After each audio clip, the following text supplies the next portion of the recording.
Assalamualaikum warahmatullahi wabarakatuh. Alhamdulillah, alhamdulillahilladzi arsala bil huda wa dinil haq, wa ashhadu an la ilaha illallah, wa ashhadu anna Muhammadan abduhu wa rasuluh. Rabbi israh li sadri wa yassir li amri wahlul 'uqdatam min lisani yafqahu qawli. Amma ba'd. Para netizen, penonton yang kami muliakan, selamat kita bertemu kembali di channel kita yang berbahagia ini, yaitu channel ilmu kita. Kali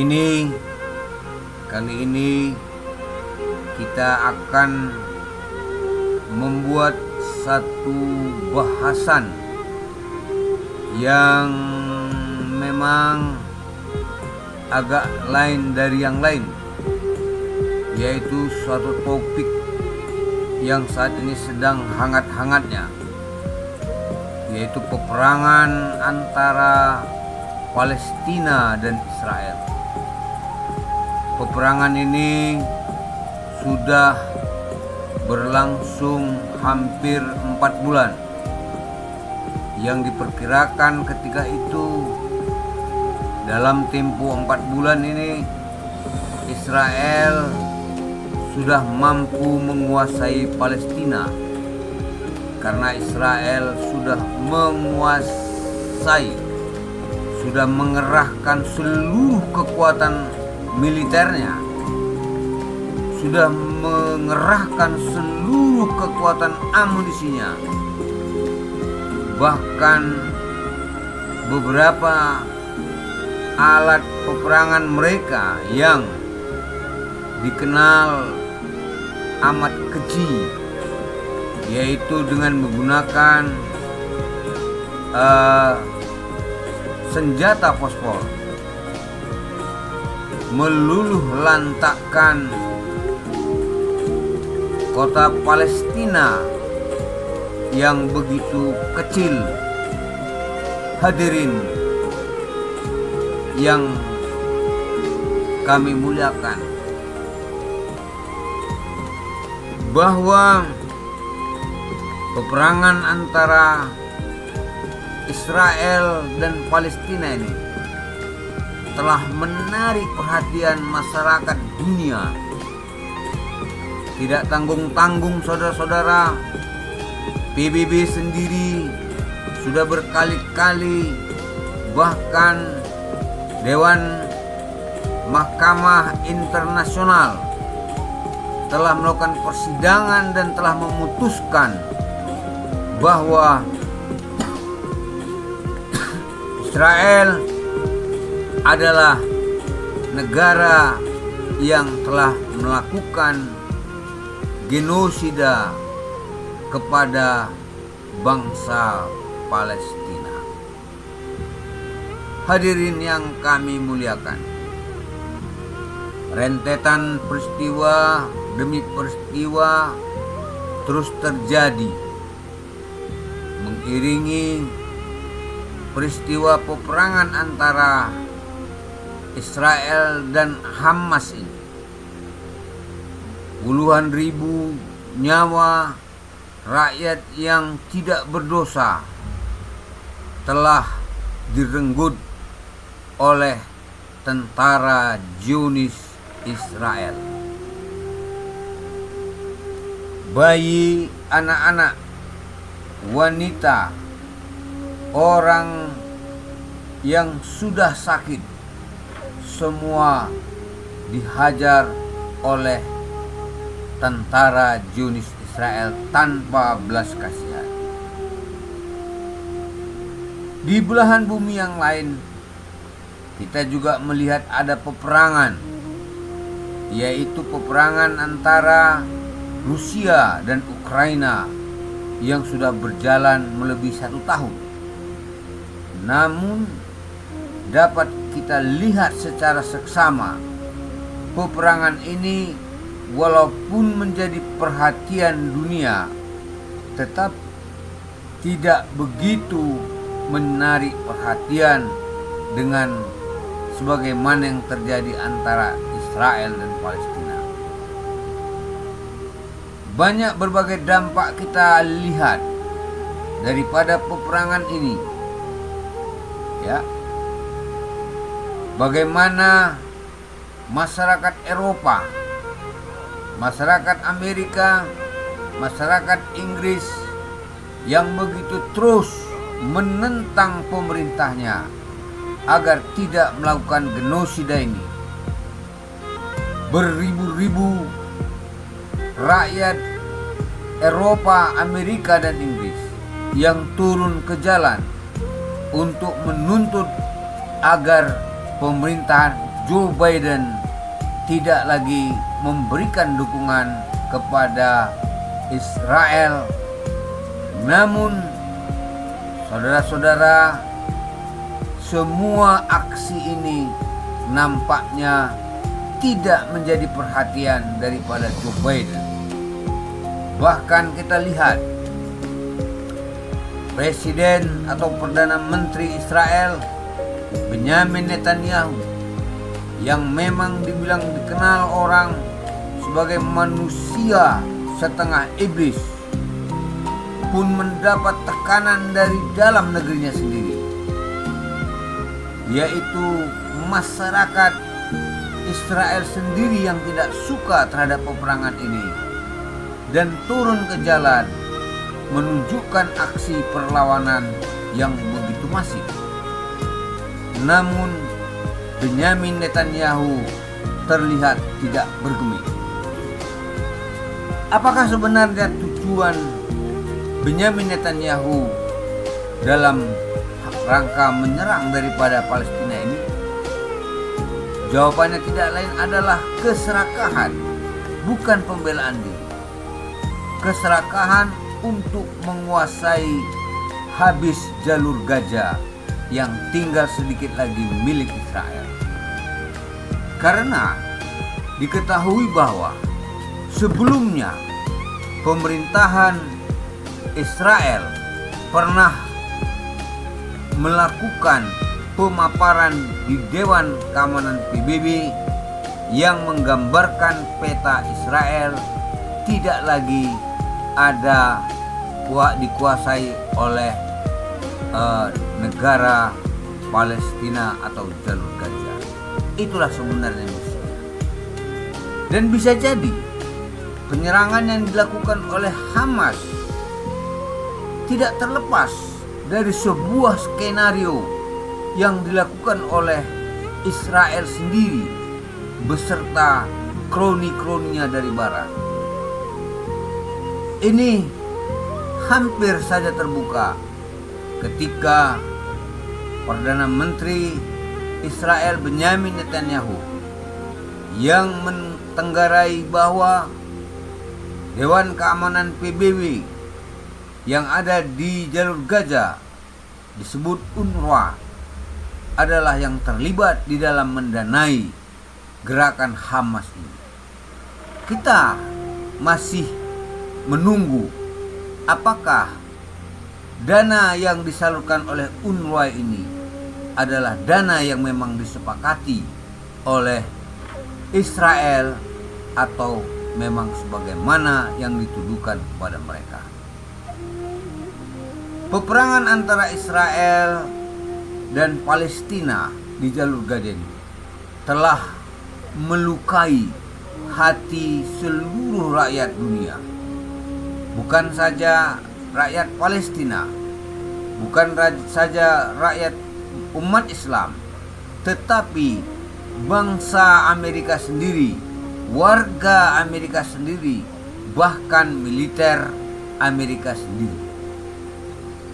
Belum lama ini kita dikejutkan sebuah peristiwa yang sangat memilukan, sangat menyayat hati. Seorang prajurit Angkatan Udara Amerika yang bernama Aaron Basel yang bekerja di Angkatan Udara Amerika dan bertugas di Israel. Tiba-tiba saja Aaron Basel yang masih muda, berusia 25 tahun, dengan beraninya, tanpa rasa takut, tanpa rasa sakit, tanpa rasa segan, membakarkan dirinya di depan kedutaan Israel dengan menggunakan alat bahan-bahan minyak seperti minyak premium. Dan akhirnya Aaron Basel tanpa takut-takut, tanpa rasa segan, tanpa rasa ngeri, membakar dirinya dan terlihat oleh semua masyarakat sambil merekam dirinya sedang terbakar. Ini adalah perbuatan yang luar biasa, saudara-saudara sekalian. Akhirnya Aaron Basel pun meninggal dunia saat dirawat karena mengalami luka bakar yang cukup serius. Saudara sekalian yang saya hormati, peristiwa ini sangat menarik perhatian, baik bagi negara-negara di luar Amerika maupun di negara Amerika sendiri. Karena timbul pertanyaan, mengapakah seorang Aaron Basel, seorang prajurit dari Angkatan Bersenjata Amerika sendiri, mau membakar dirinya demi Palestina? Yang paling tragis, saudara sekalian, ya, begitu tubuh Aaron Basel ini terbakar, dia tidak menjerit kesakitan, namun dia berteriak, "Free Palestina, Free Palestina, Free Palestina, Free Palestina," dengan gagahnya, saudara-saudara, sampai dia tidak tahan lagi, ya, sampai dia tidak tahan lagi mengalami luka bakar itu, dan dia terjatuh. Lantas dia pun tidak sadarkan diri pada saat itu. Di saat itulah petugas keamanan baru memadamkan api yang ada di tubuhnya. Sayang, nyawa Aaron Basel tidak bisa diselamatkan. Saudara-saudara sekalian, ini adalah suatu fenomena aneh, ya, sangat aneh pun. Bahkan oleh pemerintah Amerika sendiri tidak bisa menjawab persoalan ini. Bagaimana mungkin seorang militer yang ditugaskan untuk berperang justru sebaliknya melakukan perlawanan kepada negaranya secara terang-terangan? Ini sebenarnya, saudara-saudara sekalian, kalau kita lihat, ini bisa jadi kalau seandainya Aaron Basel ini tidak membakar dirinya, dia bisa saja terjadi martir, bukan lagi sebagai membakar diri, tapi sebagai yang meledakkan infrastruktur yang ada di Amerika. Ini bisa jadi. Tapi Aaron Basel ini masih berpikiran sehat, masih berpikiran waras. Dia tidak mau ekstrim sebagaimana yang dalam buku catatannya. Walaupun yang dilakukan ini adalah protes yang ekstrim, katanya, tetapi apa yang terjadi di Palestina itu lebih ekstrim dari apa yang dialaminya. Dia merasakan apa yang dirasakan oleh rakyat Palestina, sehingga menimbulkan kebencian dirinya kepada pemerintahnya, yang mana Amerika Serikat telah membantu Israel dalam rangka membunuh rakyat Palestina yang tidak berdosa. Jadi saudara-saudara sekalian, Hari ini Aaron Basel yang lain akan muncul. Yakinlah saudara-saudara, ini tidak hanya akan terjadi di mana-mana, bahkan bisa terjadi di daerah Israel sendiri. Bagaimana kita lihat dalam video clipping ini, ya, sekelompok masyarakat Yahudi sudah melakukan perlawanan secara terbuka kepada aparatnya. Kita lihat di sini ada pasukan tentara dan kepolisian yang coba menghalau anak-anak muda Yahudi ini yang berusaha untuk menghalangi mobil yang berwarna putih ini. Mereka tidur di jalan. Biarlah kami mati, gak apa-apa. Ini adalah bentuk daripada perlawanan kami kepada negara dan pemerintahan kami yang memang tidak ada rasa pri kemanusiaan. Kita lihat saudara-saudara bagaimana mereka melawan, bagaimana mereka berusaha untuk menentang, walau ditarik, dicampakkan oleh tentara dan polisinya, namun mereka terus menyuruh ke depan mobil itu, seakan-akan berkata, langgar kami, bunuhlah kami rela demi kemerdekaan Palestina. Hadirin kaum muslimin dan para penonton yang saya hormati dan muliakan, marilah kita contoh apa yang terjadi di luar sana, ya.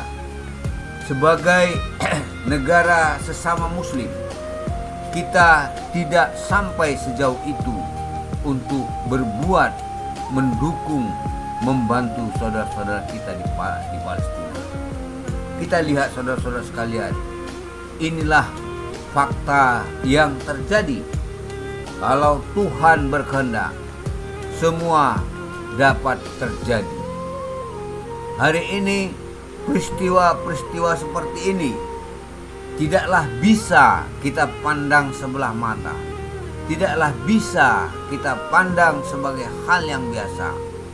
Tetapi ini adalah awal dari sebuah kehancuran negara Israel dan Amerika Serikat. Sebaiknya Presiden Amerika Serikat Joe Biden dan Perdana Menteri Israel Benyamin Netanyahu melihat fakta ini adalah sebuah pelajaran. Tidak bisa kita andai itu memandang sebelah mata, karena ini adalah suara hati. Tidaklah mungkin seorang Aaron Basel yang begitu, ya, dengan gagahnya dia telah mengorbankan jiwanya, ya, untuk menentang perbuatan Anda sekalian. Dia tahu Anda berbuat itu bukan karena kemanusiaan, tetapi karena keserakahan dan ketamakan. Melalui video kita yang ringkas ini, para penonton, para netizen, ketika Anda menonton ini, marilah kita merenung sejenak. Apa yang terjadi hari ini yang dipertontonkan oleh seorang pahlawan dunia, Aaron Basel, ini tidak harus kita contoh, tetapi ini harus kita khidmati sebagai rasa kagum kita dan rasa hormat kita kepada beliau. Mari sejenak kita menundukkan kepala sembari berdoa, kiranya Aaron Basel ini mendapat tempat yang layak di sisi Tuhannya, ya, karena apa yang dia kerjakan, apa yang dia perbuat adalah bentuk protes daripada apa yang dilihatnya, karena kata-kata yang terakhir dari dia adalah aku tidak mau terlibat dalam peristiwa genosida ini. Itulah kata Aaron Basser. Semoga video ini menjadi inspirasi bagi kita, dan terima kasih. Assalamualaikum warahmatullahi taala wabarakatuh.